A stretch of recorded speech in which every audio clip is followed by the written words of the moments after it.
En ja, aan mij is het om deze week gewoon te laten zien dat ik er de volgende keer bijvoorbeeld volledig bij kan gaan zitten. En ja, er is deze week een... Marah besar. Begini komentar pedas Tijani Reinders usai tahu adiknya Eliano kembali didepak STY dari timnas jelang melawan Jepang. Buat apa kalian naturalisasi adik saya kalau sekiranya tidak kalian butuhkan, ujar Tijani dikutip dari media Belanda Volkstar Minggu tanggal 16 November tahun 2024. Bahkan saking kesalnya, pemain yang kini merumput di klub AC Milan itu sampai berani mengatakan STY seperti ini. Namun sebelum video ini kami lanjut, alangkah mulianya jika berkenan dukung channel ini terlebih dahulu dengan klik suka jika kalian suka video ini. Eliano yang sudah resmi dinaturalisasi timnas sejak September lalu baru sekali bermain bersama timnas saat timnas melawan Bahrain. Waktu itu Eliano dimainkan STY sebagai pemain pengganti tepatnya di awal babak kedua, setelah itu Eliano tak tampak lagi di lapangan saat timnas bertanding.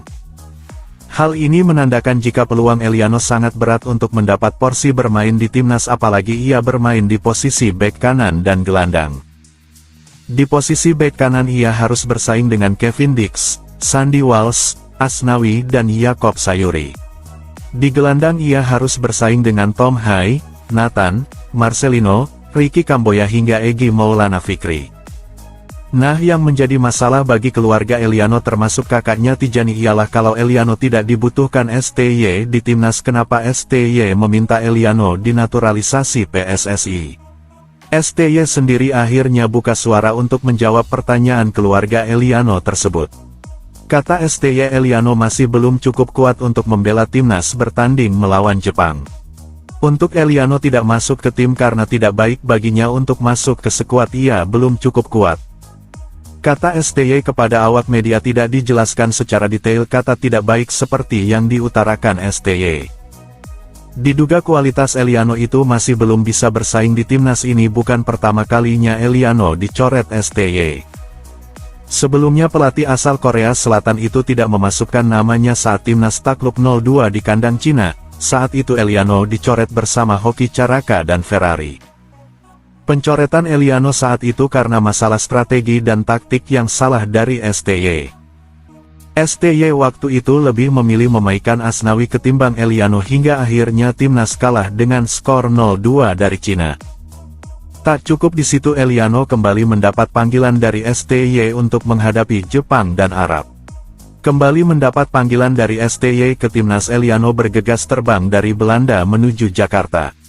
Eliano mengaku sangat senang kembali mendapat panggilan untuk membela Merah Putih. Eliano juga tampak ikut latihan bersama rekan-rekannya di timnas, namun satu hari jelang pertandingan melawan Jepang, STY lagi-lagi mencoret Eliano dengan alasan sang pemain belum cukup kuat untuk melawan Jepang dan Arab Saudi. Nah, kalau begini ceritanya kan kasihan juga. Eliano jauh-jauh datang dari Belanda niatnya mau membela Merah Putih tapi selalu dicoret STY jelang pertandingan. Adik saya selalu bersemangat untuk bermain bersama timnas karena ia bangga bisa bersama mereka, ujar Tijani Reinders. Mengomentari nasib kurang baik yang dialami adiknya. Tapi kami semua sadar semua keputusan ada di tangan pelatih. Kami hanya kecewa saja. Eliano datang ke sana hanya untuk jadi pelengkap sekuat saja, tambah Tijani Reinders. Di lain sisi, publik tanah air turut menyatakan kekecewaannya karena Eliano kembali dicoret STY. Publik mempertanyakan keputusan aneh dari pelatih asal Korea Selatan tersebut. Heran dengan pelatih ini. Ia sendiri yang meminta Eliano dinaturalisasi tapi ujung-ujungnya nggak dipakai. Otaknya di mana sih, tulis netizen. Kasihan juga ya, dia kayak dipermainkan sih, dipanggil suruh datang ke sini tapi akhirnya dicoret sebelum main. Wajarlah kalau keluarganya kecewa, timpal netizen yang lain.